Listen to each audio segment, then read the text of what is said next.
Bismillahirrahmanirrahim. Alhamdulillahi rabbil alamin, wassalatu wassalamu ala asyrafil anbiya'i wal mursalin wa ala alihi wa ashabihi haqqa qadrihi wa miqdarihi al-azim, amma ba'd. Terima kasih kepada Ustaz Syafiq yang dirahmati Allah Subhanahu wa taala. Para pendengar Radio IKIM yang dirahmati Allah Subhanahu wa taala, di dalam pengajian kita yang lepas kita telah berbicara mengenai dua mutiara yang perlu dipetik ataupun perlu diambil oleh setiap orang Islam, setiap orang beriman kepada Allah. Setiap orang yang beriman kepada Allah sebagaimana yang dikehendaki ataupun yang disarankan oleh Imam Al-Ghazali dalam kitabnya Minhajul Abidin, perlu memetik ataupun merebut dua mutiara, iaitu yang pertama mutiara ilmu dan yang kedua ialah mutiara ibadat. Perbincangan kita dalam pengajian kita yang lepas berkaitan dengan kenapa ilmu itu perlu didahulukan oleh seseorang Muslim sebelum melakukan ibadat kepada Allah. Yang pertama, kata Imam Al-Ghazali, dengan ilmu itulah maka ibadat kita kepada Allah Subhanahu wa taala akan sah dan akan diterima oleh Allah Subhanahu wa taala, dan nanti kelak di hari akhirat akan mendapat ganjaran yang setimpal ataupun balasan daripada Allah Subhanahu wa taala. Sementara yang kedua, kenapa ilmu itu perlu didahulukan? Kerana menurut Imam Al-Ghazali bahawa dengan memiliki ilmu itulah maka akan lahir rasa takut kepada Allah Subhanahu wa taala, dan dengan ada ilmu itulah maka kita akan tahu untuk menta'zimkan Allah Subhanahu wa taala dengan sebenar-benar ta'zimnya, dan tahulah kita bagaimana untuk mengagungkan Allah Subhanahu wa taala, mensucikan Allah Subhanahu wa taala dengan sifat-sifat kesempurnaan, mengagungkan Allah Subhanahu wa taala dengan melakukan ibadat dan ketaatan kepada Allah Subhanahu wa taala. Namun persoalan yang ditimbulkan oleh Imam Al-Ghazali di dalam kitab Minhajul Abidin di muka surat 33, katanya, jikalau kita mengetahui bahawa menuntut ilmu itu adalah merupakan suatu kewajipan, menuntut ilmu itu adalah merupakan suatu keperluan sebagaimana yang dituntut oleh syarak di dalam hadis Nabi SAW yang berbunyi talabul ilmi faridatun ala kulli muslim, bahawa menuntut ilmu itu merupakan suatu kefarduan, suatu kewajipan bagi setiap orang muslim. Maka para ulama berbicara mengenai hadis ini, apakah ilmu yang wajib dituntut oleh setiap orang Islam? Jadi para ulama membahagikan ilmu kepada ilmu fardu ain dan satu lagi ilmu fardu kifayah. Ilmu fardu kifayah ini yang bermaksud ilmu yang perlu dituntut, dan dengan sebab ada segolongan yang menuntut ilmu tersebut maka gugurlah kewajipan dan dosa kepada orang-orang lain. Sementara ilmu fardu ain yang bermaksud ilmu itu menjadi suatu kewajipan diketahui oleh setiap orang Islam dalam usahanya untuk melakukan ibadat dan ketaatan kepada Allah Subhanahu wa taala. Jadi ilmu-ilmu ini perlu dikuasai dan perlu diketahui oleh setiap orang Islam. Jadi mungkin di sini kita bertanya, kalaulah menuntut ilmu itu menjadi suatu kewajipan bagi setiap orang, sedangkan di kalangan manusia ini ada banyak tahap dan kedudukan mereka. Ada yang cerdik, ada yang kurang cerdik, bahkan ada di kalangan manusia yang memang tidak mampu memiliki ilmu pengetahuan. Jadi yang dituntut oleh syarak itu pada tahap yang macam mana? Jadi kata Imam Al-Ghazali, yang wajib diketahui oleh setiap orang Islam itu adalah 3 jenis ilmu yang perlu dikuasai oleh mereka pada tahap yang minima, yang membolehkannya mengabdikan diri kepada Allah Subhanahu wa taala. 3 jenis ilmu tersebut disebut oleh Imam Al-Ghazali dalam kitabnya Minhajul Abidin. Kata dia bahawa ilmu-ilmu yang menuntutnya menjadi kefarduan, maksudnya ilmu-ilmu yang wajib dipelajari oleh setiap kita orang Islam, adalah 3 jenis ilmu. Kata dia pada kesimpulannya ada 3 ilmu. Yang pertama, ilmu tauhid, iaitu ilmu yang berkaitan dengan usuluddin, ataupun ilmu yang berkaitan dengan akidah dan rukun-rukun iman. Maka setiap orang Islam bila sebut sebagai seorang Islam mesti menguasai dan memahami asas-asas yang dikatakan berkaitan dengan konsep-konsep rukun iman yang 6 itu. Perlu memahami dan meyakini mengenai kewujudan Allah Subhanahu wa taala dan keagungan serta kebesaran Allah Subhanahu wa taala dengan segala sifat kesempurnaannya, dengan segala nama-namanya yang mulia. Begitu juga perlu meyakini kepada kewujudan Nabi kita Nabi Muhammad sallallahu alaihi wasallam yang kita menyambut pada bulan yang mulia ini, kelahiran dan kerasulan Nabi kita Nabi Muhammad sallallahu alaihi wasallam, dengan meyakini segala sifat-sifat Rasul yang mulia dan budi pekertinya yang tinggi. Kemudian yang ketiga, kita memahami dan meyakini, beriman dengan yakin di dalam hati kepada kewujudan para malaikat yang sentiasa melaksanakan segala suruhan Allah Subhanahu wa taala dan mempunyai hubungan dengan makhluk-makhluk Allah Subhanahu wa taala, yang memelihara dan menjaga manusia daripada segala yang dilakukan ini dicatat dan ditulis sebagai bukti dan saksi di hadapan Allah Subhanahu wa taala di hari akhirat kelak. Begitu juga kita perlu meyakini kepada kitab yang telah diturunkan oleh Allah Subhanahu wa taala kepada para rasulnya. Antara lainnya adalah 4 kitab yang utama, kitab Taurat, kitab Zabur, kitab Injil dan juga kitab Al-Quran, yang menjadi panduan kepada umat manusia yang telah diturunkan kepada mereka kitab-kitab tersebut. Dan kita wajib beriman dengan kitab tersebut, bukan sekadar beriman dan tahu sahaja, namun mesti melaksanakan segala tuntutan-tuntutan yang ada di dalamnya dan menjauhi larangan-larangan yang terkandung di dalamnya. Begitu juga kita yakin dengan hari akhirat, bermula daripada kematian, dan beriman dengan apa yang akan berlaku di dalam kubur dan akan dibangkit kepada mahsyar dan seterusnya akan dimasukkan ke dalam syurga ataupun ke dalam neraka. Wal-iyazubillah. Dan yang kita juga perlu yakin dalam persoalan akidah dan tauhid ini berkaitan dengan segala ketentuan dan takdir Allah Subhanahu wa taala. Itu ilmu pertama yang perlu diketahui oleh setiap orang Islam, mana memahami tentang rukun iman yang dipanggil sebagai ilmu tauhid sebagai asas untuk kita mengenali agama Islam dan asas untuk kita memahami kebesaran dan keagungan Allah Subhanahu wa taala, yang dengannya maka kita akan berjaya melakukan ibadat dan ketaatan kepada Allah Subhanahu wa taala. Kemudian yang kedua, kata Imam Al-Ghazali, yang menjadi kewajipan kepada setiap orang Islam memiliki ilmu yang berkaitan dengan ilmu sir, atau disebut dalam istilah hari ini sebagai ilmu tasawuf, ataupun yang boleh kita sebutkan juga sebagai ilmu kerohanian ataupun ilmu kebatinan. Itu ilmu yang berkaitan dengan seluk-beluk hati kita, yang disebut oleh Imam Al-Ghazali dalam kitab dia sebagai ilmu yang berkaitan dengan hati dan pekerjaan-pekerjaan yang tersembunyi di dalamnya. Itu ilmu berkaitan dengan rahsia-rahsia hati kita, ilmu yang berkaitan dengan suka duka, ataupun ilmu yang dikatakan berkaitan dengan ilmu yang membolehkan kita melakukan ibadat secara ikhlas kepada Allah Subhanahu wa taala, dan yang berkaitan dengan perkara-perkara yang membolehkan kita bertawakal, yang melahirkan sifat tawaduk, rendah diri, zuhud kepada Allah Subhanahu wa taala. Kemudian ilmu yang ketiga yang perlu kita kuasai ialah ilmu yang berkaitan dengan syariat, yang berkaitan dengan hukum hakam, halal dan juga haram, sah dan juga batal sesuatu ibadat yang kita lakukan. Kerana tanpa pengetahuan berkaitan dengan sah dan batal di dalam ilmu syariat ini, maka akan menjadikan ibadat yang dilakukan itu adalah suatu yang sia-sia.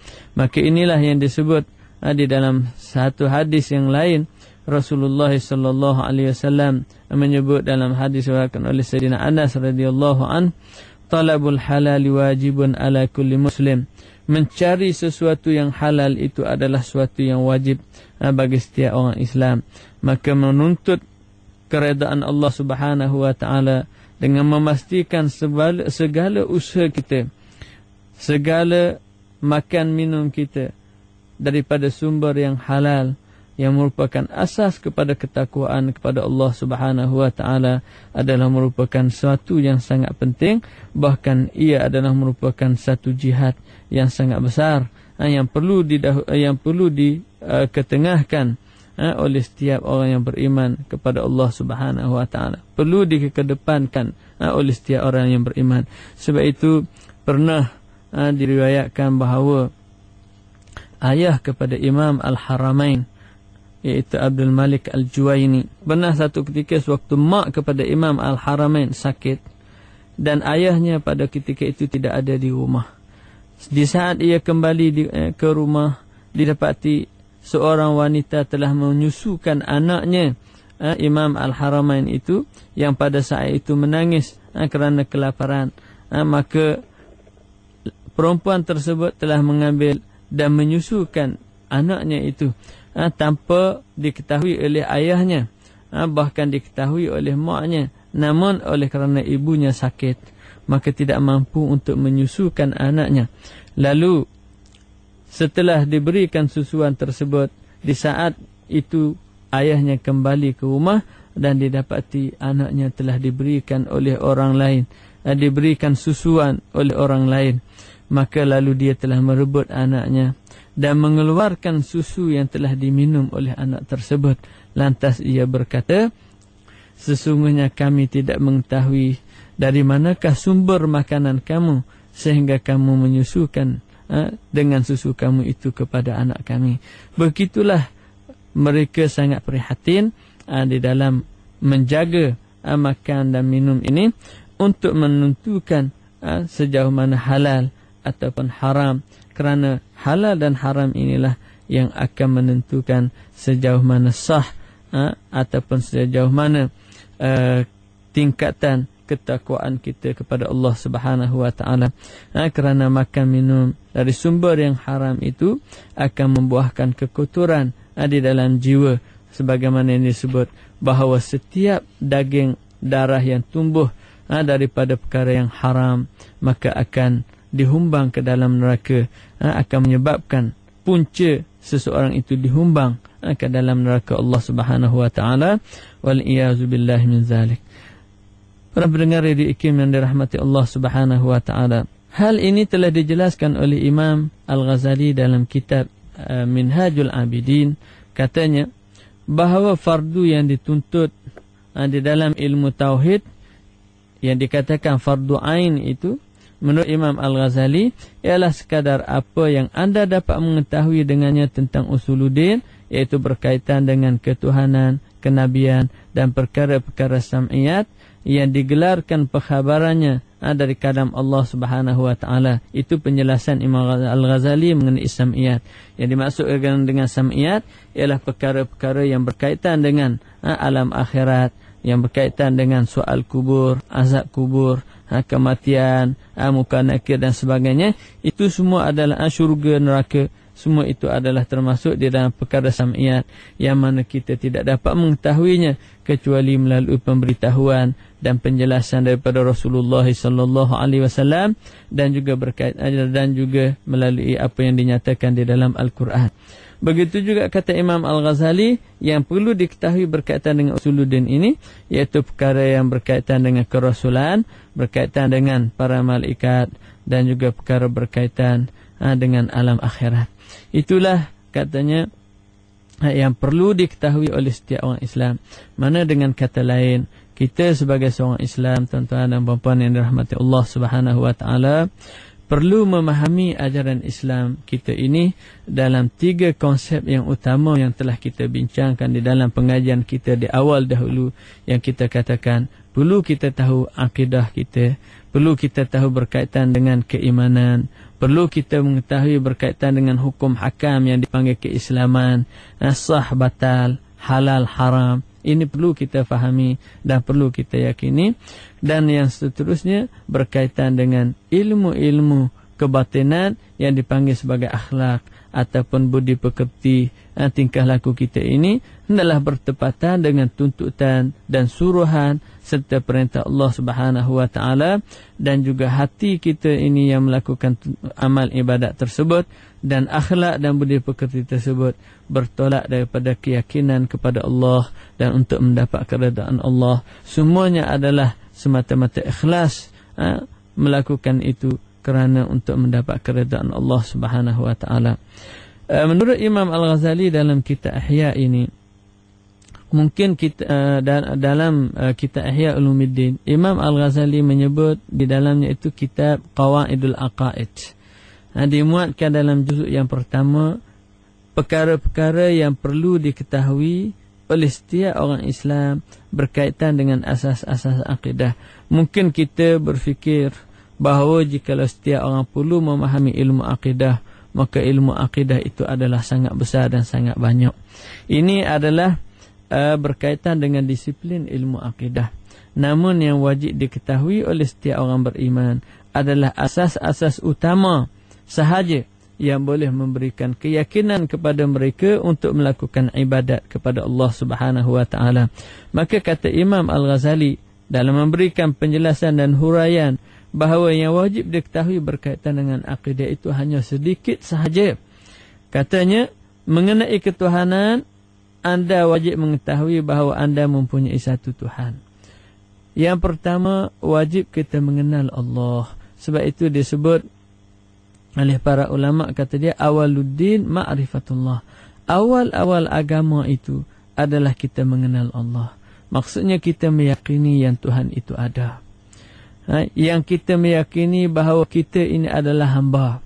Jangan pula kita hari ini merasakan kita ini Tuhan dan tidak ada lagi Tuhan yang maha kuasa yang menguasai kita. Ini adalah suatu penyelewengan dan kelalaian yang luar biasa. Para pendengar yang dirahmati Allah, ketahuilah bahawa kita ini adalah hamba manusia yang dicipta oleh Allah. Maka kata Imam Al-Ghazali, yang wajib bagi kita yang pertamanya yakin adanya Tuhan. Jadi setiap kita, tuan-tuan yang dirahmati Allah, perlu tahu dengan penuh yakin dengan apa jua dalil dan bukti, sama ada dalil akal ataupun dalil daripada Quran dan Sunnah, yang boleh memberikan kepada kita keyakinan bahawa adanya di sana Tuhan, adanya di sana pencipta. Dan kita tahu bahawa fitrah manusia memang sudah mempunyai suatu keyakinan yang kita mempunyai Tuhan dan pencipta. Namun fitrah ini kadang-kadang akan terseleweng dengan persekitaran yang ada, sehingga menyebabkan manusia itu lalai daripada mengingati Allah, Tuhan yang maha pencipta. Kata Imam Al-Ghazali, tuan-tuan, yang wajib diketahui yang pertamanya kita mempunyai Tuhan, mempunyai satu Tuhan. Dan Tuhan yang kita yakini ini adalah Tuhan yang sangat berkuasa, Tuhan yang mempunyai segala sifat kesempurnaan, Tuhan yang mempunyai segala sifat-sifat yang mulia yang disebut oleh para ulama kita di dalam kitab akidah. Kita perlu mengetahui sifat-sifat Tuhan yang dipanggil sebagai sifat 20 itu. Iaitu kita perlu mengenali Tuhan melalui sifat-sifat tersebut dan mengenalinya. Jikalau kita tidak mampu mengenali sifat-sifat tersebut secara terperinci, memadai bagi masyarakat awam, memadai bagi orang yang biasa meyakini bahawa Allah Subhanahu wa taala itu mempunyai segala sifat kesempurnaan dan mustahil bagi Allah Subhanahu wa taala itu bersifat dengan segala sifat kekurangan. Itu sudah cukup untuk dia mengetahui berkaitan dengan ketuhanan, berkaitan dengan sifat-sifat Allah Subhanahu wa taala.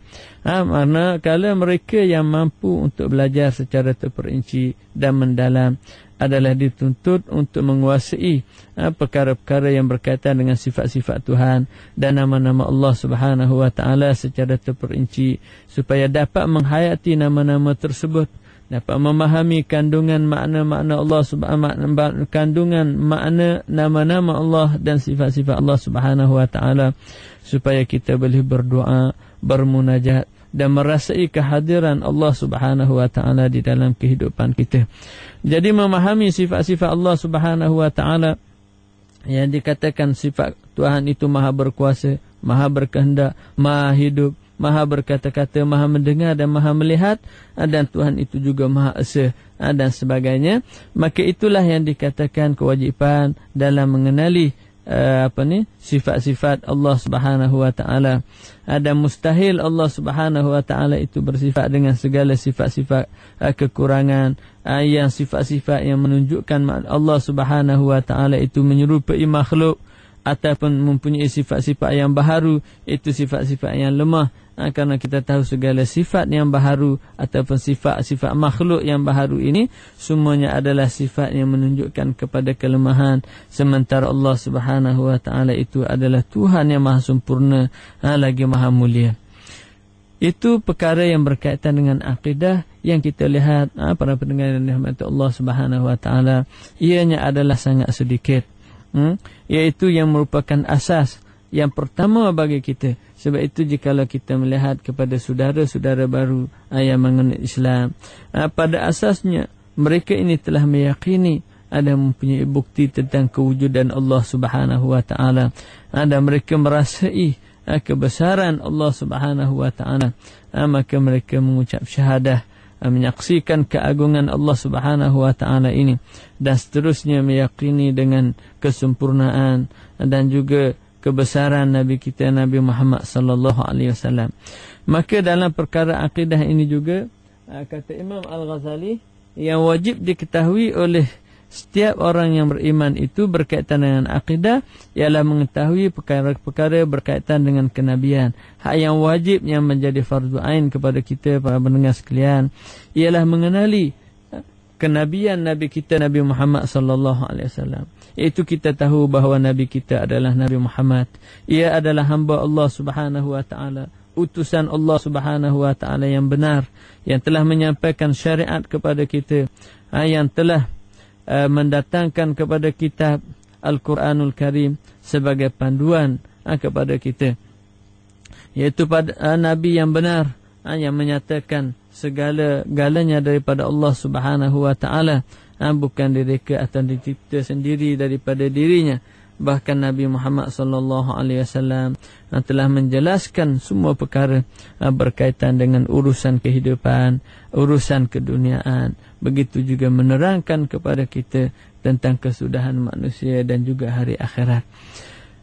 Seterusnya menjadi kewajipan juga kepada kita para pendengar sekalian mengetahui masalah-masalah yang disebut di dalam syiarus sunnah, yang disebut sebagai asas-asas, sebagai sunnah Nabi sallallahu alaihi wasallam, supaya boleh kita melakukannya, dan supaya kita juga dapat melaksanakan apa yang diperintah oleh Allah Subhanahu wa taala.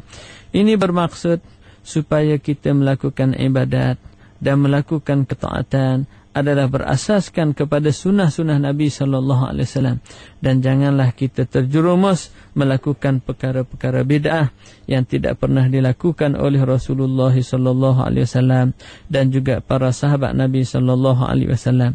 Maka dengan itu Imam Al-Ghazali memberikan kepada kita peringatan di dalam kitab ini, katanya, awas, jangan anda melakukan bid'ah dalam agama Allah sedangkan kitab Allah Subhanahu wa taala tidak mendatangkannya. Begitu juga tidak didatangkan oleh asar Nabi sallallahu alaihi wasallam dan juga para sahabat. Nanti anda akan terjerumus melakukan sebesar-besar dosa dan anda berada dalam sebesar-besar bahaya di sisi Allah Subhanahu wa taala disebabkan perbuatan-perbuatan bid'ah tersebut.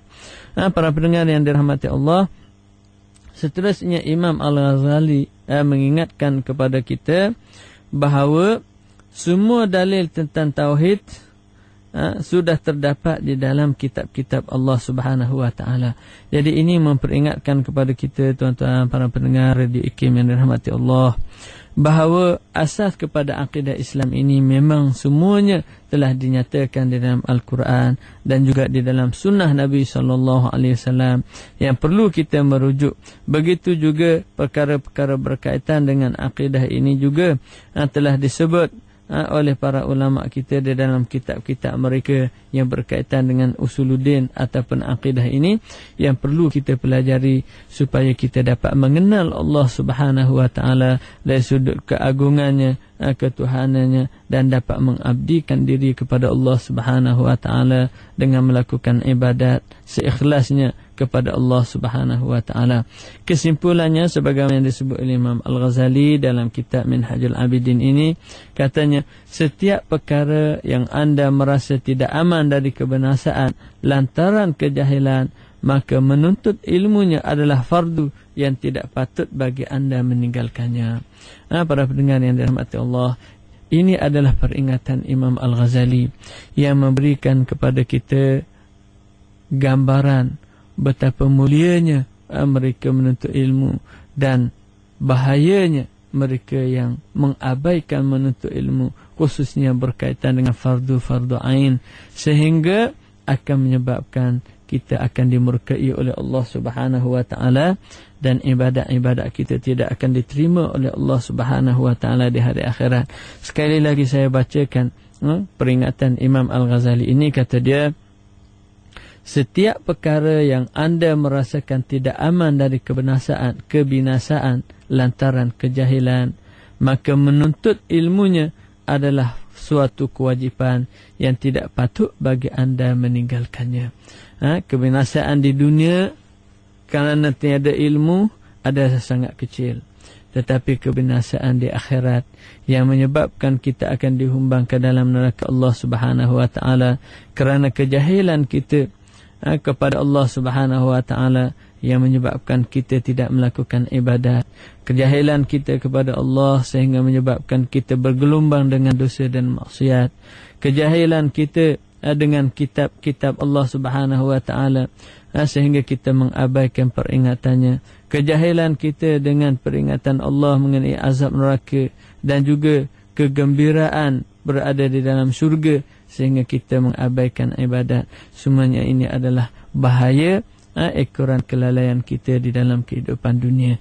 Jadi dengan sebab itu, tuan-tuan yang rahmati Allah, Imam Al-Ghazali dalam kitab Minhajul Abidin ini cuba memberikan kepada kita bagaimana cara bagi kita sebagai seorang manusia biasa ini boleh melakukan ibadat dan mencapai ketakwaan kepada Allah Subhanahu wa taala dengan melakukan segala ketaatan, dengan melakukan ibadat dan pengabdian diri kepada Allah Subhanahu wa taala dengan penuh keikhlasan, lalu dibuat ataupun dikemukakan kepada kita sejak daripada lebih kurang 1000 tahun dulu, diberikan panduan dan sampai kepada kita bagaimana garis panduan yang telah dilakukan oleh para salafus salih.